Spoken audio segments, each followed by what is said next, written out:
A love that only comes once in a lifetime. My dog was the best girl I could ever hope for in my life. Greta was smart, loyal to the core, friendly, protective of me, and quick to come running when I wanted her to. She also had shiny fur, terrible breath, and was beautiful. I bought a Doberman so my wife Kelsey would be safe while I traveled, but she didn't want to help with the training that Greta needed when she was a puppy. Initially, all of Greta's commands were in German, on the advice of her trainer, but I taught her a few simple commands in English for Kelsey. Greta became attached to me rather than my wife. She was mine, but she looked after my wife while I was away because Kelsey was mine too. At least that's what I thought. So it was no surprise that she was patiently waiting for me when I opened the door to our house. Kelsey was nowhere to be seen. I stroked Greta's head and was rewarded with a loving hand lick. I always liked that. Yes, we all have our quirks. My girl whimpered, looking at me. She could always tell when I was tense. "It's okay, girl. It's going to be okay." I knew it was. I hoped it would be. Kelsey and I had argued before I left, not for the first time or even the 10th time about this topic. When we'd met right after college graduation, we'd discussed important issues long and hard before making any decisions. In her sophomore year, she had a rough relationship breakup that had shattered her trust in men and their promises. One of the topics we discussed was the issue of children. We both agreed that we wanted them, but she had been hesitant about it for the entire 8 years since we had been married. Before my last trip, we argued about it again. This time we made up before I left, and she told me she'd be ready to start having kids when I got back. But there was still something. Something wasn't right about the way she said it. The words she used. Her phrasing.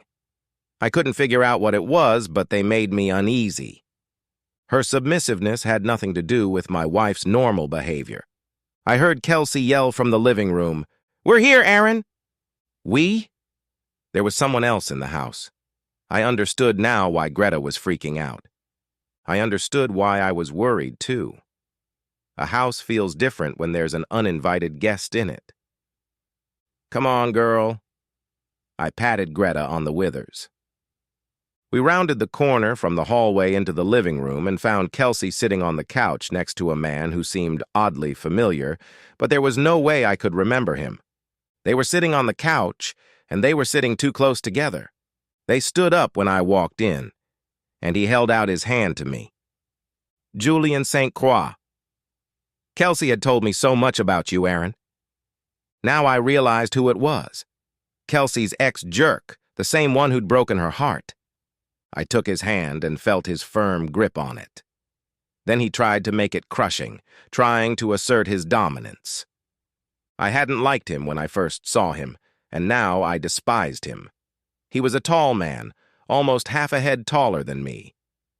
A dazzling smile created by the best orthodontists money could buy. Immaculately dressed in expensive clothes that easily cost several $1,000s. A muscular physique honed on the latest machines by a team of personal trainers. Blonde and tanned like a Ken doll. Everything about him screamed of his privileged status from childhood. He had everything I hated about the man, a rich kid born on third base, who insisted he was the master of life. I started out on home plate with 2 strikes and a rogue umpire. My parents both worked, and we needed food stamps. I worked my way through college and was crushed by student debt. I built muscle with hard work at my night job and then maintained it with iron I could use at the rec center. It had relief muscles, voluminous but without much strength. I had real muscles. The vise of flesh and bone that clenched Julian St. Croix's arm showed him that some things are only given by hard work. The asshole gritted his teeth and struggled to pull his hand out of my tight grip, trying to come to his senses. "You've got a pretty good grip, Aaron." Kelsey stepped between us, her voice nervous. "Aaron, how was your trip?" I looked at them, shifting my gaze from one to the other, then to the way she stood. She wasn't trying to stop the fight, not really. Her stance reflected her priorities. She was protecting him from me, but she didn't care what he might do to me. Yeah, they were doing fine until I got home. I asked through gritted teeth, "What's that pretty boy doing here?" He bristled, but Kelsey quickly said, "Let's all calm down. We've already gotten off on the wrong foot and we have a lot to talk about." She gestured for Julian to sit down, then asked, "Would you like something to drink, Aaron?" "No." "What do you mean? We have something to talk about." Her smile seemed fake, with an underlying concern behind it. "Why don't you sit down, Aaron? Not sweetie, not baby." Kelsey almost always used pet names when addressing me. She hadn't used them once since I arrived. My irritation was turning to anger. I'm a negotiator. My job requires understanding small changes in how people behave and speak, how they open up or close down as circumstances change. Failure to recognize the changes that mean a deal isn't going right can cost my employers millions. What I saw here looked like it was going to cost me my entire life. For how long? Sometimes the best tactic is offense. Kelsey looked stunned. What? How long have you been making love to him?" She darted her eyes. "You two look very cozy. It's immediately apparent, and it's clear to me what it is. You were sitting too close together when I walked in. This Julian asshole Croix has been acting aggressive ever since he opened his stupid mouth, and you're terrified I'm going to kill him. So how long have you been sleeping with him?" My wife, at this point, started to speak, but he interrupted her. "Even before you got married and your whole marriage. You had no idea, did you?"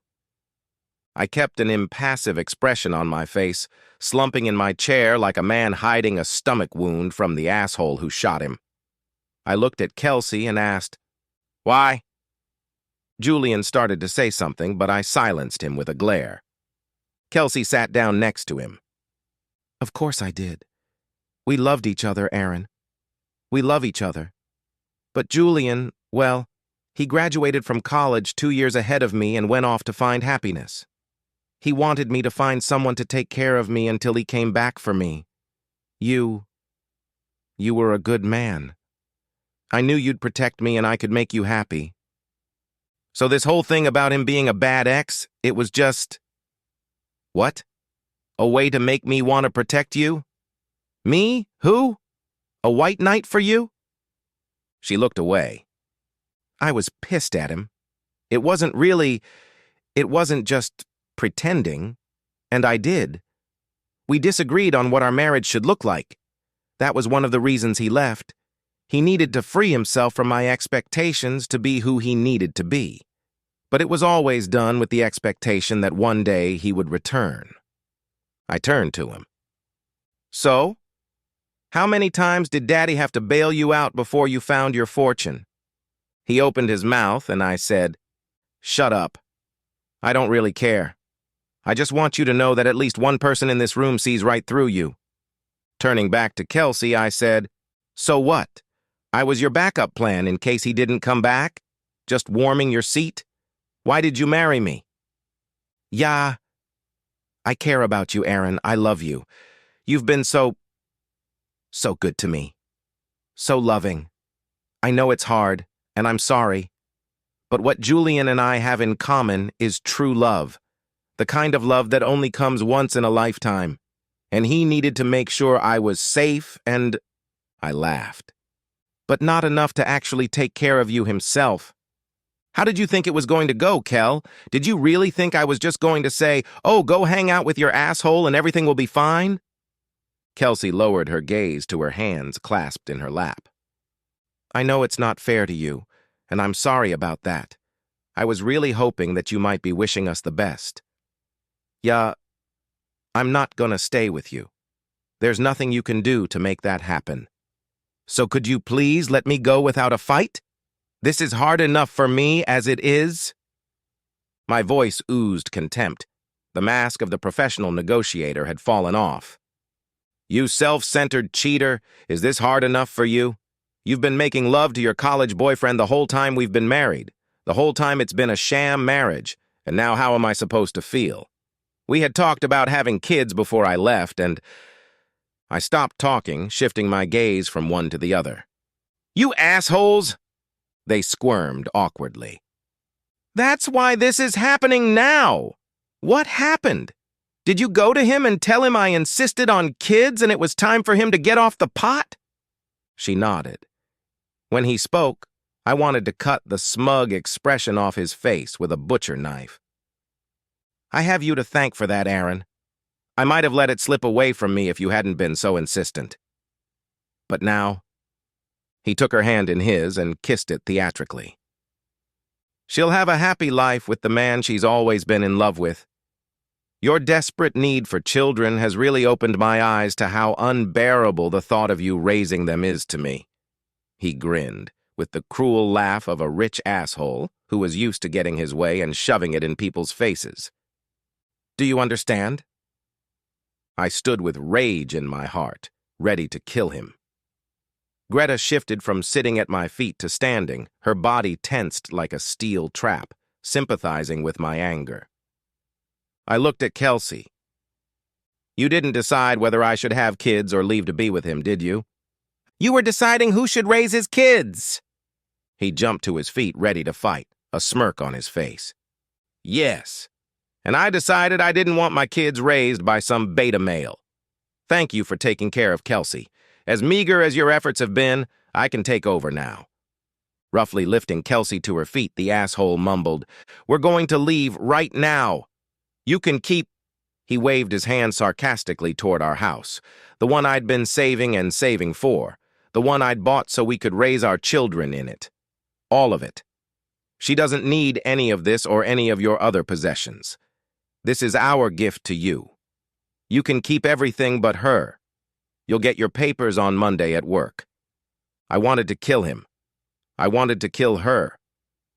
But I knew. I knew I had no chance of winning. Sure, I could have beaten him to death, easily. He was a paper tiger, and I wanted to watch him burn. But I knew I'd go to jail for it. And Kelsey wouldn't stay with me anyway. She never would. I didn't want her to stay, knowing what I knew now. Get out! Even to myself, my voice sounded broken. She looked up at her asshole alpha male. He had won. He was her Prince Charming. I was just the asshole who took care of her for 10 years. And then I saw it, saw something in her gaze that I just couldn't let go unanswered and live with. She adored him. My wife had never, not once, not even at our wedding, looked at me with such adoration. She may have loved me, but only as a devoted pet. Kelsey looked at me the way she looked at Greta. She looked at Julian like he was a god. They headed for the exit, her looking at him rapturously, and him looking at me mockingly. I let them go for just a moment, then patted myself twice on the thigh for Greta, who followed at my heels. They were almost at the door when I said, Wait! I want to have a few more words with you, asshole. He turned to me, rolling his eyes. What? Jesus. You lost, Cook. The better man won. What could you possibly have to say that I give a shit about? Greta, my one true companion, had her ears perked up. I pointed at the uninvited guest and furiously gave a command, Fast! It was instantaneous. My sweet girl turned into a 100-pound killing machine, a homing missile made of muscle, sinew, claws, and teeth. She was halfway to Julian before he could react. Panic reflected on his face as he threw up his hands. I rushed over to my shocked wife, trailing a few steps behind Greta. Kelsey tried to get between Greta and her lover, ready to give her life for her tanned deity. Greta slammed into the jerk, knocking him to the ground. Kelsey yelled for Greta to stop. She lashed out to hit my dog as I grabbed her, knocking the metaphorical fool to the ground. I outweighed her by over 30 pounds and had a huge strength advantage. For a moment we wrestled, but she might as well have been a rag doll. After a few seconds, I had her on her knees, holding her with an iron grip. It was time for Kelsey to watch her idol fall. I made her watch it. That asshole didn't know how to defend himself at all. He'd never had to fight anything more dangerous than a ruined canapé. Greta grabbed him by the throat with an iron grip and began to torment him. Julian screamed. Kelsey screamed. I laughed like a madman. His screams cut off before he could do so, turning into a gurgling sigh. Greta stood proudly, holding an indeterminate-looking piece of meat in her teeth. Julian reached for Kelsey and me with fear in his eyes, silently pleading with lips that could no longer make sounds. There was nothing she could do to help him. Whoever, but I sure as hell wasn't going to do it. The breath escaped his body one last time as Kelsey sobbed and howled. I growled, "Greta!" She tilted her head questioningly. To me. Blood dripped from her muzzle as she ran the short distance to me and the struggling Kelsey. Please, God, please, no. It's not my fault. It's not our fault. I love you. Please don't do this. Don't, Aaron. I'm sorry. I'm sorry. I'm so sorry. Her words turned into incoherent screams of panic as she recoiled from the animal that used to sleep beside her when I traveled, that sweet dog that had not hesitated to kill her lover at my command. My treacherous wife screamed and thrashed, begging for her life. I waved my hand toward Kelsey. Kiss Mommy! Greta rushed forward and pounced on Kelsey's face, making quiet, happy noises. I let my former lover fall to the floor and stood up, pulling out my phone and dialing 911. There had been an accident in my house. An uninvited guest had been killed. I then summoned my faithful dog and went to sit in the living room to wait for the cavalry. Kelsey soon followed, ranting and cursing at me. Blood caked on her cheeks from Greta's kisses. She looked like a painted doll. You'll never get away with this, you psychopath! I'll tell them! I'll tell them what you did! You're a murderer, and you're going to get lethal injection! I grinned, wiping Greta's nose with a handkerchief. It's your word against mine. I walked in through the garage. I saw a large, muscular man in my house that I didn't recognize. I knew my wife was here alone, and I feared for our lives. My gun was upstairs, but my dog, who was waiting for me at the garage door, was beside me. I ordered her to attack. Unfortunately, I didn't know that the trespasser was my old college buddy who had come to visit me. My poor, traumatized wife didn't tell me beforehand. Such a terrible tragedy. She screamed, "This isn't going to work. I'll tell them everything. Tell them what we did. Tell them I'm divorcing you."